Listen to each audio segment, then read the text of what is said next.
And in this, I want to point out to you in the very beginning out of Matthew chapter 13 is that with all of us, I'm going to talk about the man of God in the very beginning. With all of us, you cannot spend much time in our beginnings, where we began, where we came from, who we used to be, in our past, and on and on. You cannot spend. In other words, Jesus said, a prophet is with honor, save in his own country. So in other words, you can't spend much time in our beginnings, in our nativity, and where we came from. Oftentimes we lose honor, we lose value for folks when we look at where they came from and who they used to be and who they are, who their mama is and who their daddy is and what place they came from and on and on. You cannot look back at where they came from, and that's oftentimes why God just makes a little blurb about this Elijah the Tishbite.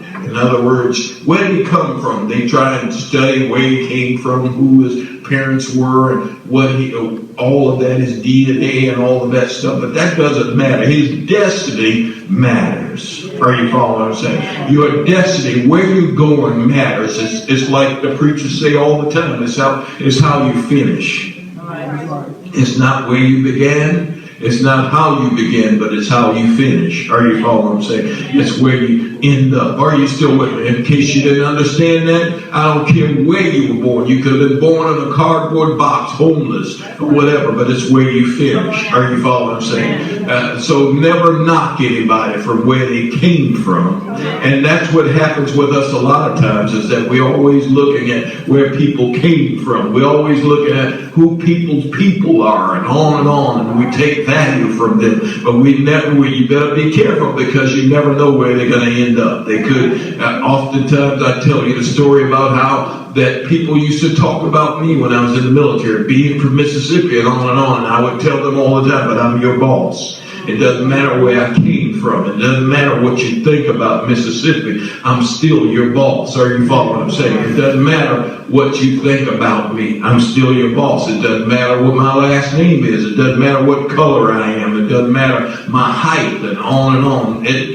My destiny is more important. Are you following what I'm saying? Where I'm going and who I am is more important than where I came from. Are you following what I'm saying? So in Matthew chapter 13, God talks about the prophet who was not able to do many mighty works because he didn't have any honor where the people were. They didn't believe where the people were. And you'll lose your belief. You'll lose your value for if you camp out in where they came from. If you camp out and you used to know them and their past and on and on. Are you following what I'm saying? And so you can't do that. And so I would look at this Elijah as destiny. As a destiny. Look throughout your Bible, you'll find that they had some minor beginnings, the Moses and the Davids and on. They had the Saul even, they had some minor beginnings, but where they ended up, God set up some people. Are you following what I'm saying? Yeah. Where they ended up was much bigger than where they started from. And that was the case a lot of times. God would take fools and confound the wise. God would take the base things and cause people to sit back and ponder and look, because he would take the nobodies and make somebody out of them and on and on. Are you following what I'm saying? So in other words, you can't look at people. You might have come in your $5,000 suit, but you can't look at anybody that walked in some bee slippers and slid in and some shorts or whatever. You can't look at them funny, not in this realm. Why? Because God can take fools. Are you following what I'm saying? God can take donkeys. God can take roosters. Are you following what I'm saying? He can take anybody and make somebody out of them. And so you can't camp out on where they came from. Constantly you got to look at destiny. And in fact, I'm going to show you in just a minute that you don't even know where you're going to end up all the time. And so you can't even look at yourself and cheapen yourself, because you don't even know who you are as much as God does. You don't even know where you're going to end up as much as God does. So be careful with even your own life. Are you still with me?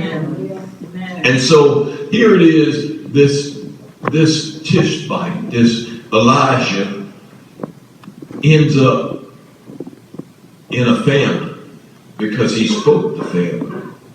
But it wasn't his where he came from as much as it was he was destiny. And being destiny, God was going to sustain destiny. And so God commanded some ravens, and I'm before the 7th verse so far. God commanded some ravens to sustain him. And commanding those ravens to